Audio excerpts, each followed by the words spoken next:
Okay, we're going to walk through the user interface today for the OpenExchange software stack.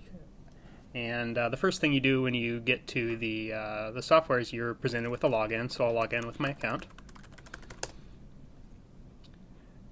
This takes you to a page that allows you to select a set of work groups to start provisioning circuits, but the first thing we're going to do is go into the administrative interface and see how discovery works.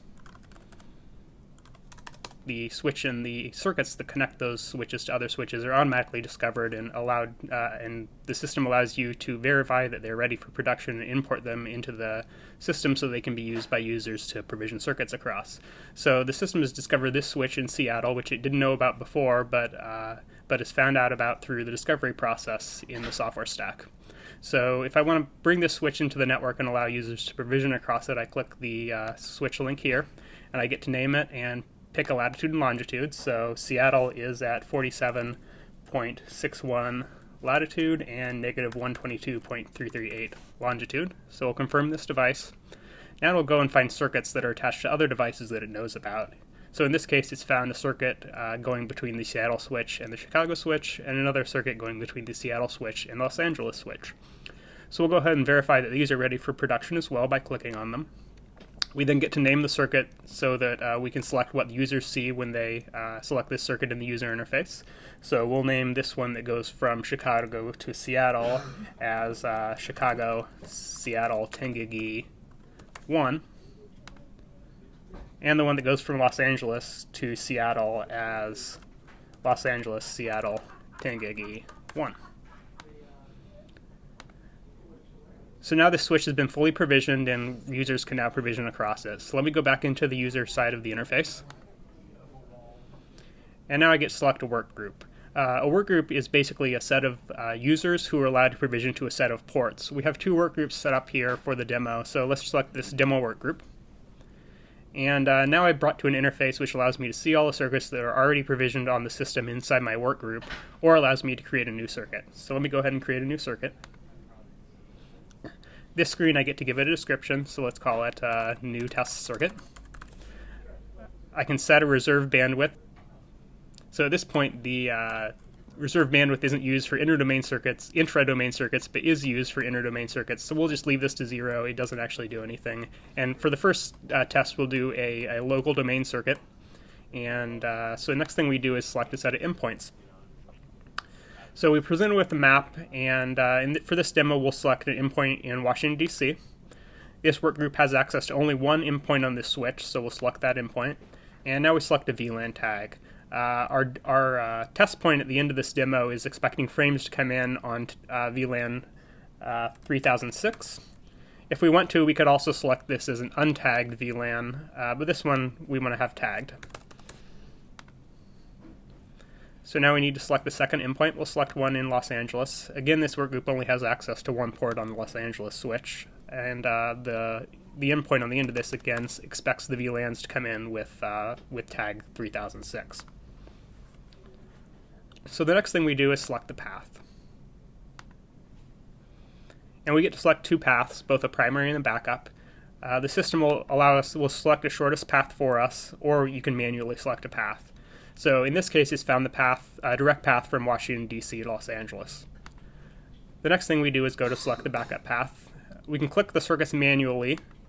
If we have an overlap in the path, it'll show it as a hashed line. Or again, we can select the shortest path, which will select a non-overlapping path with the shortest number of hops. So in this case, it's selected a circuit around the long side from Washington, D.C. through New York, Chicago, Seattle, back down to Los Angeles. The next thing we'll do is schedule this circuit. We can either have the system create the circuit immediately or create it at a date in the future. If we select later, we get a calendar widget that allows us to select a date and time for circuit creation or circuit removal. But let's just do this one now.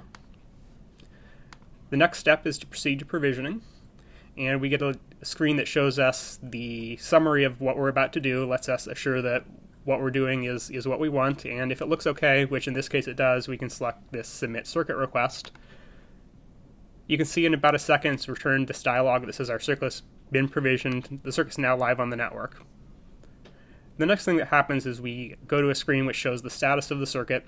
The purple line on the graph shows the round trip time in milliseconds between the two hosts. This is just for demo purposes. The UI will also show any traffic going between the two hosts on the circuit.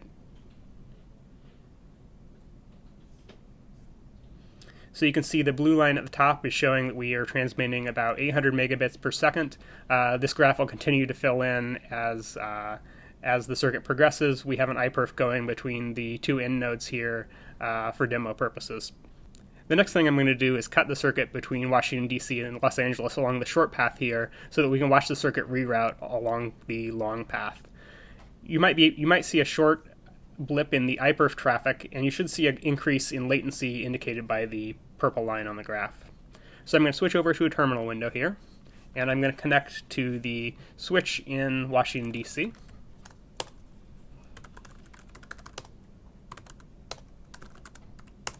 And port number 18 on this switch is the port that connects between Washington, D.C. and Los Angeles, so I'm going to go ahead and shut that port down.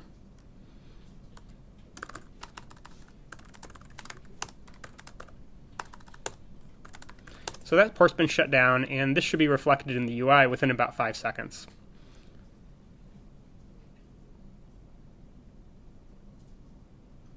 So you can see that the UI has indicated a path change from the short path to the long path, and the purple line is showing an increase in latency from about 50-60 milliseconds to about 115 milliseconds.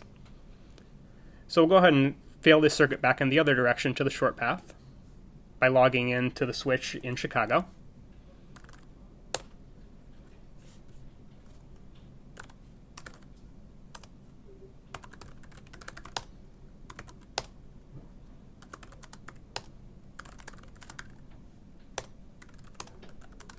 So the port in Chicago has been shut down, and the system has already switched the path back to the short path, and that's now been reflected in the UI, and you can see that the purple line showing round trip time is decreased again back down to about 60 milliseconds.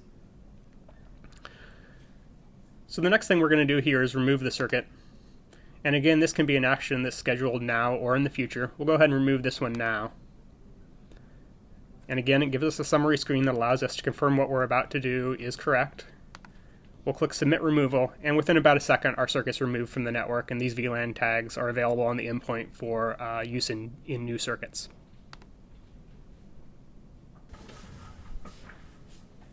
So now we're going to demonstrate a intradomain circuit.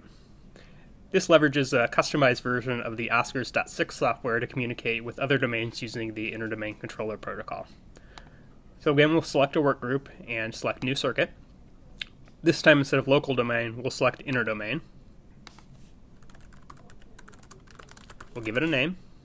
And this time we'll need to select bandwidth because the Internet2 ION domain does support reserved bandwidth. We'll select a bandwidth of 500 megabits per second.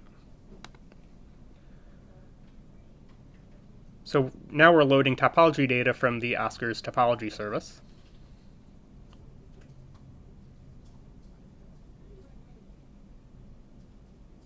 This topology will show us all of the remote endpoints available in the interdomain service.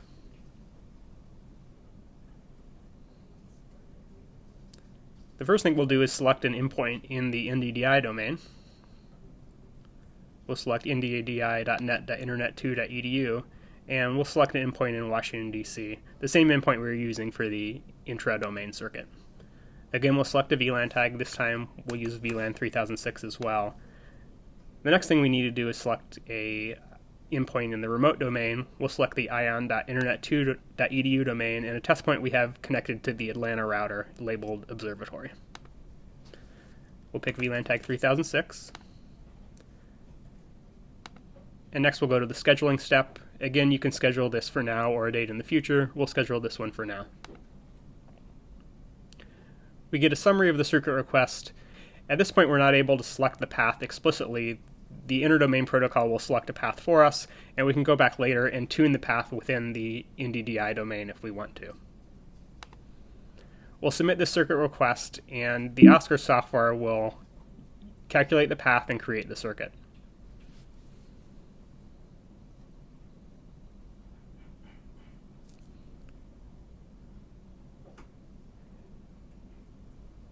As we proceed through the Oscars software, we'll see things like in-path calculation and in-setup, in-commit, while it goes through the various stages of creating the circuit through the multiple domains.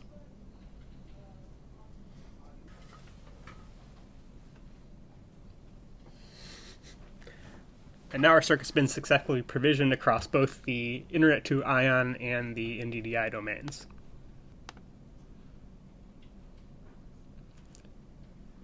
Now we're able to go back in and tune the path within the NDDI domain. So we'll click Edit Circuit. And now we're able to adjust the primary path and add a backup path. We'll leave the primary path the same. And we'll ask the system to pick a backup path for us. So you can see it's suggested a non-overlapping backup path. We'll go ahead and move to the scheduling step. We want to make this change immediately. Submit the circuit request, and now a backup path has been added to our circuit.